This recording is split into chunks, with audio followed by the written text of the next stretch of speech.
We have been discussing different aspects of heter מכירה. At the end, last time we discussed a little bit רישום בטבו, the land registry, and the fact that the Chaznish originally felt that even without רישום בטבו, it would be the sale of land for Shmita would be legitimate. And then he says, Hadrana, I've changed my opinion. It appears like a turning truma meiser and Shmita. Kol shelo nichta b'tabo hari he shel Yisrael. As long as the sale isn't registered in the land register, it belongs to Jews, b'dineihim, according to their laws. V'amechira ein achala, and therefore the law is the sale is completely invalid. However, this idea has been discussed at great length before, and certainly it was the consensus of the poskim in the 1800s that, in fact, such a sale would be valid. And it's discussed at length several issues, primarily מכירה, selling chametz for Pesach. So the Chassam Sopher in Chelik Aleph, Siman Kufayin Gimel, writes about such issues, and he says, "Eirah Maase Shahalshinim Melshinim Etzel Sari Hamedina Dma'hirin." The people in the province of Mehrim, some people talked to the non-Jewish authorities.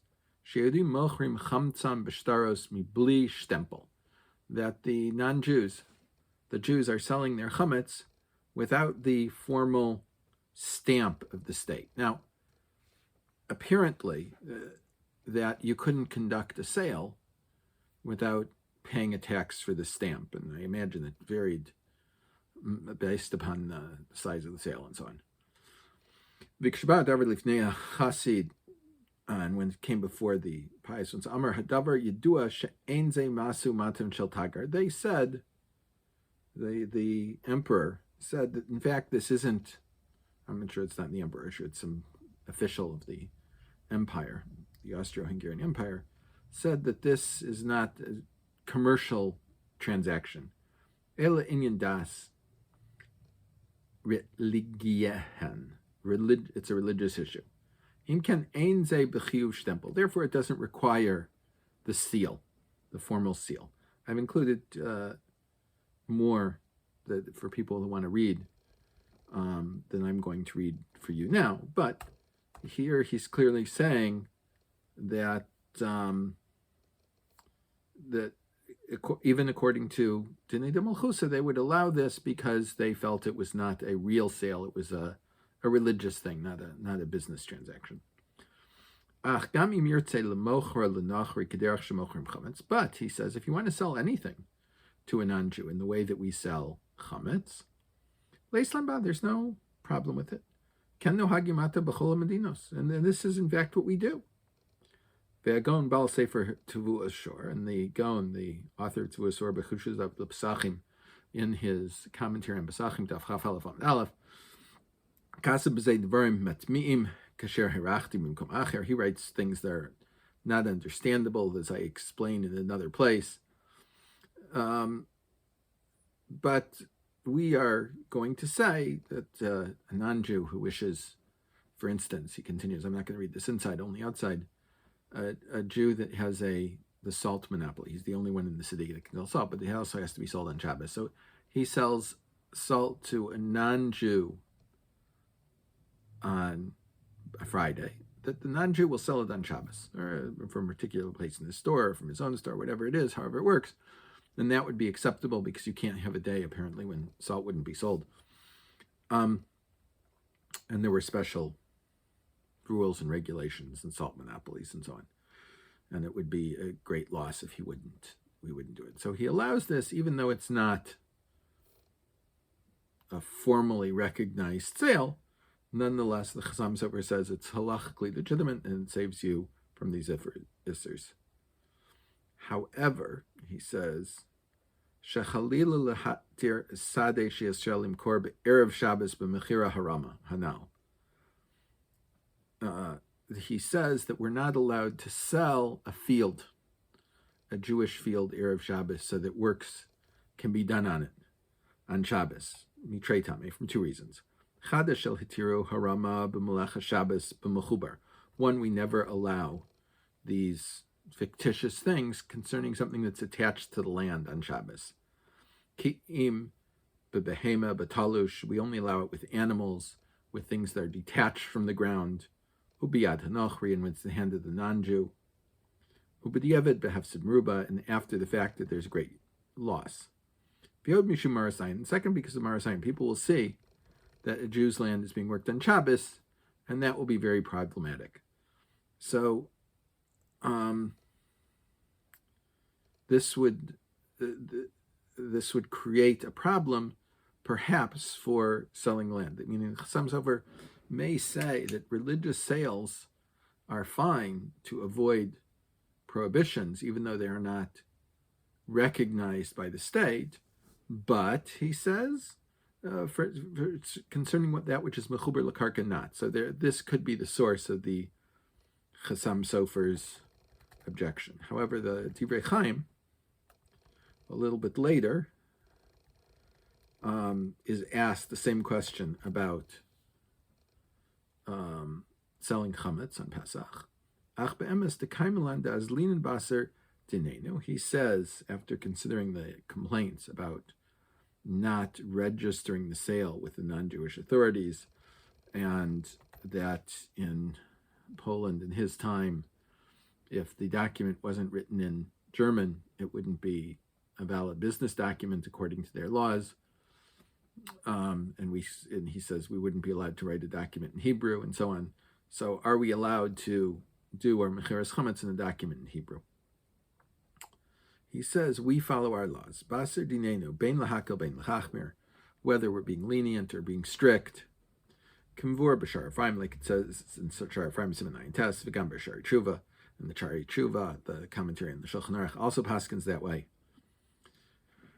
Maskim l'davarav bal korchacha tzrichim anu l'zeh, and we are forced to say this. Lo mahani shum shtar ba'olam b'zeh b'dinehem. We do not allow a shtar according to their rules, meaning if their shtar according to their rules is not acceptable to us, it doesn't work. If it's acceptable to us, that's fine. But if it's not acceptable to us, it doesn't work for us at all, even though it works according to Dinei de Malchusa.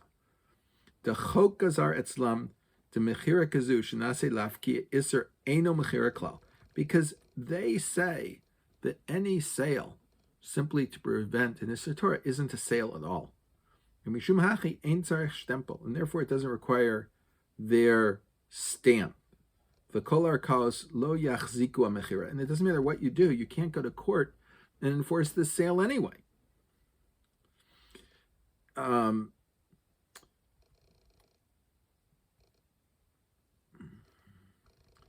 So the Divrei Chaim is telling us that we can, as long as the sale is legitimate according to Torah law, then it's fine and acceptable for us, and we don't have to ask for anything more than that.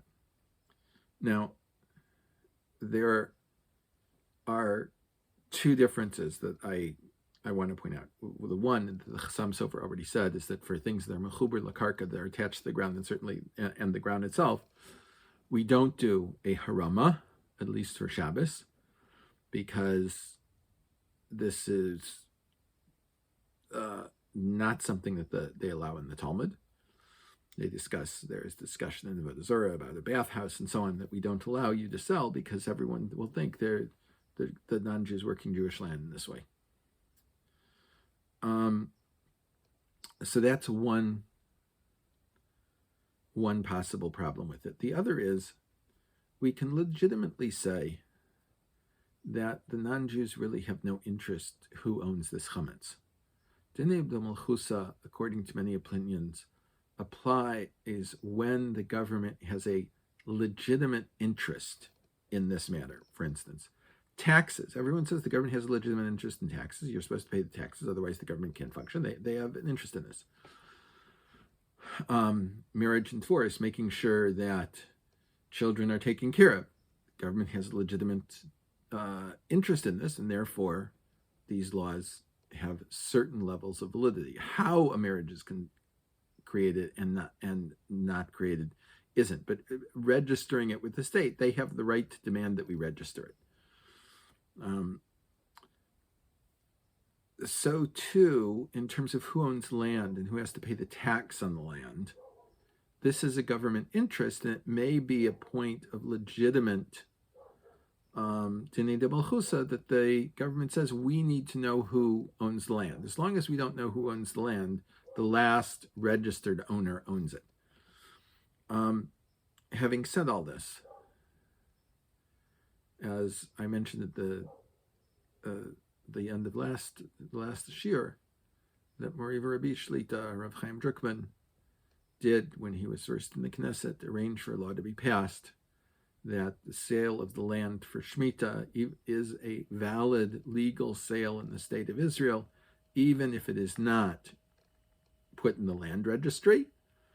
Having said that, it does not stop certain Rabbanim from the school of the Chaznish from continuing to yell that it's not valid unless it's in the land registry because it's not a valid sale, even though there is a special law now in the state of Israel that this is a valid sale even without it being in the land registry. So the next point we have to deal with Heter Mechira has to deal with Gemiras Das. Have the sides actually made the decision to do something? Meaning there has to be a meeting of minds for a transaction to take place. And what type of meeting of minds is there or isn't there? Or what necessity, what level of meeting of minds do we need to do the sale of land for the Shmita? Everyone should have a wonderful day.